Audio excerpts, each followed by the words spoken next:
Hello guys, welcome to logical study YouTube channel. तो चलिए आज हम पढ़ने वाले हैं मैथ ओलंपिक प्रॉब्लम। हमारे पास क्वेश्चन है t.t.t प्लस t इक्वल 10। यहाँ हमें t की वैल्यू ज्ञात करनी है, ध्यान रखना आपको। तो यहाँ हम 3 टाइम t डॉट का मतलब है 3 टाइम t का मल्टीप्लीकेशन। तो हम इसको लिख सकते हैं t cube plus t equal 8 plus 2। 10 को हम लिख सकते हैं बना के इस प्रकार। अब यहाँ हम लिखेंगे t क्यूब प्लस t 2 की पावर क्यूब, है ना। 2 क्यूब प्लस 2 की पावर हमने 3 लगाया, इसका मतलब 8 ही होगा। अब यहाँ क्या करेंगे कि यहाँ आपको इन दोनों की साइड चेंज करनी है और क्यूब को क्यूब के साथ लिखेंगे और सिंपल वैल्यू को सिंपल वैल्यू के साथ। तो यहाँ आप देख सकते हैं T cube minus 2 cube plus T minus 2। इन दोनों की साइड चेंज होने पर इनके चिन्ह भी चेंज हो जाएंगे, है ना।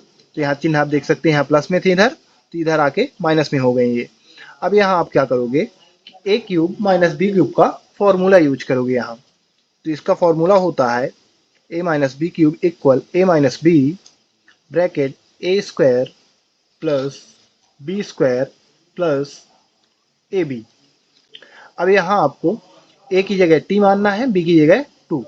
तो यहाँ ए की जगह टी, बी की जगह 2, फिर ए स्क्वायर की जगह टी स्क्वायर, बी स्क्वायर की जगह 2 का स्क्वायर प्लस ए बी की जगह टी डॉट 2 प्लस आपको ये जो वैल्यू दी थी टी माइनस 2, इसको ब्रैकेट में लिख लेना है, प्लस में टी माइनस 2 ब्रैकेट के अंदर। अब यहाँ क्या करेंगे कि यहाँ इस ब्रैकेट के अंदर की वैल्यू को सॉल्व करेंगे। तो T minus 2 T square plus 2 का स्क्वायर यानी 4 प्लस इसको ये हो जाएगा 2t प्लस इसको सेम उतार लेना है टी माइनस 2 ब्रैकेट में। अब यहाँ आप देख सकते हैं कि आपको t माइनस 2 कॉमन मिल रहा है। तो यहाँ t माइनस 2 कॉमन निकाल लो आप।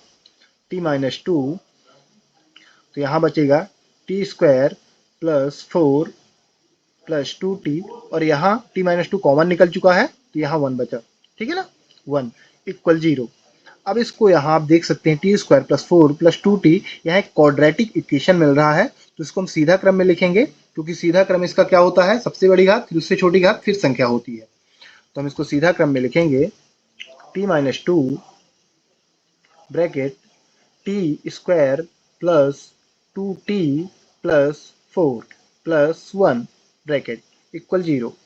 अब यहाँ क्या करेंगे कि ये 4 प्लस 1 5 होगा, ठीक है ना।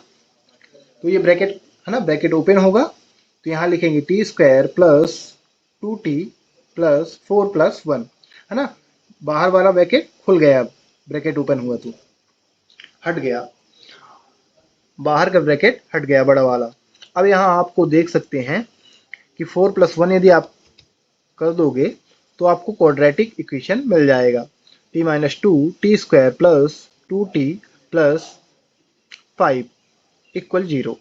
अब यहाँ आप इसको दोनों को 0 के साथ कंपेयर करा दो।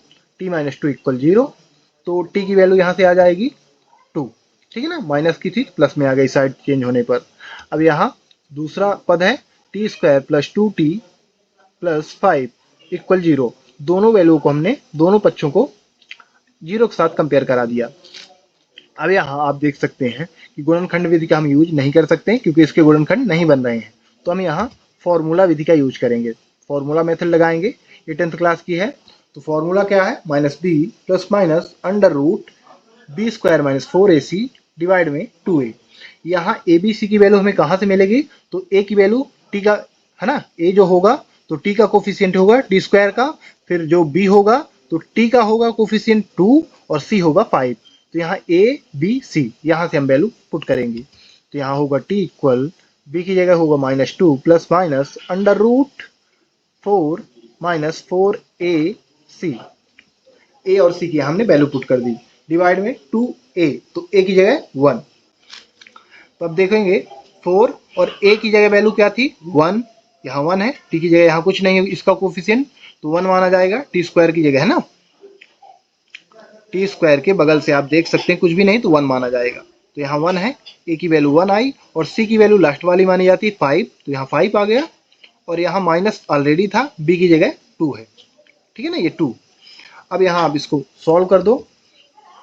तो माइनस 2 प्लस माइनस 4 माइनस 20 20 कैसे आया, 4 5 जा 20 डिवाइड में 2। अब इसको माइनस कर दो तो यहाँ आ जाएगा -2 प्लस माइनस -16 डिवाइड बाई 2। अब यहाँ आपको माइनस को हटाना है, ठीक है ना।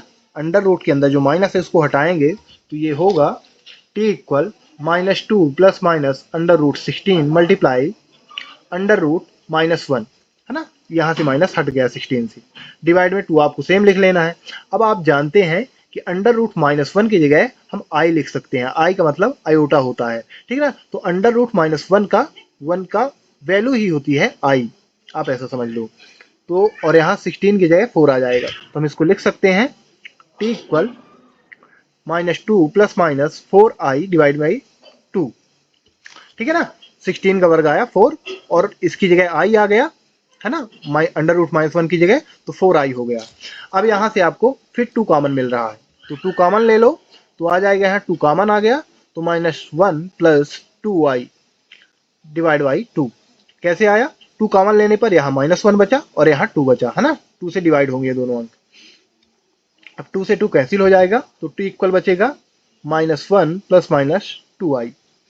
अब यहाँ आपको एक बार प्लस में लिख लेना, एक बार माइनस में, ठीक है ना। प्लस माइनस का मतलब यहाँ एक बार इसको प्लस में लिखेंगे और एक बार माइनस में, t इक्वल -1 माइनस 2i। तो एक बार हमने प्लस में लिखा, एक बार माइनस में, तो यहाँ हमें t की 3 वैल्यू प्राप्त हुई हैं, ठीक है ना।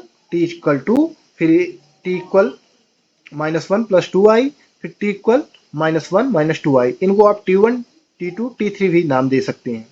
तो इस प्रकार गाइस यदि हमें ऐसे क्वेश्चन मिलते हैं तो हम इस प्रकार t की वैल्यू निकाल सकते हैं। आशा करते हैं कि ये वीडियो आपको अच्छी तरह समझ में आ गया होगा। इसी के साथ हम ये वीडियो समाप्त करते हैं, और हमारे चैनल को यदि आपको वीडियो पसंद आता है तो लाइक, सब्सक्राइब और कमेंट करें।